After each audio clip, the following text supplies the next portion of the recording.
నేపాల్ ప్రధాని బాలన్ షా మరో కీలక నిర్ణయం తీసుకున్నారు. యూనివర్సిటీల్లో విద్యార్థి సంఘాలను నిషేధిస్తున్నట్టుగా ప్రకటించారు. విద్యార్థి రాజకీయాలపై సంపూర్ణ నిషేధం విధిస్తూ బాలన్ షా నిర్ణయం తీసుకోవడం ప్రస్తుతం చర్చనీయాంశమైంది.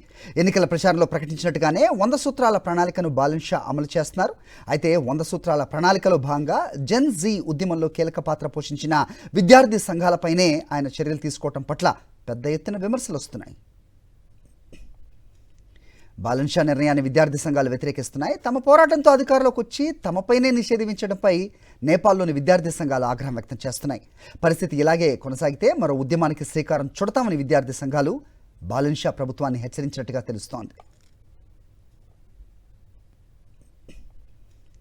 బాలన్ షా నిర్ణయాన్ని విద్యార్థి సంఘాలు వ్యతిరేకిస్తున్నాయి. తమ పోరాటంతో అధికారంలోకి వచ్చి తమపైనే నిషేధించడంపై నేపాల్లోని విద్యార్థి సంఘాలు ఆగ్రహం వ్యక్తం చేస్తున్నాయి. పరిస్థితి ఇలాగే కొనసాగితే మరో ఉద్యమానికి శ్రీకారం చుడతామని విద్యార్థి సంఘాలు బాలన్ షా ప్రభుత్వాన్ని హెచ్చరించినట్టుగా తెలుస్తోంది.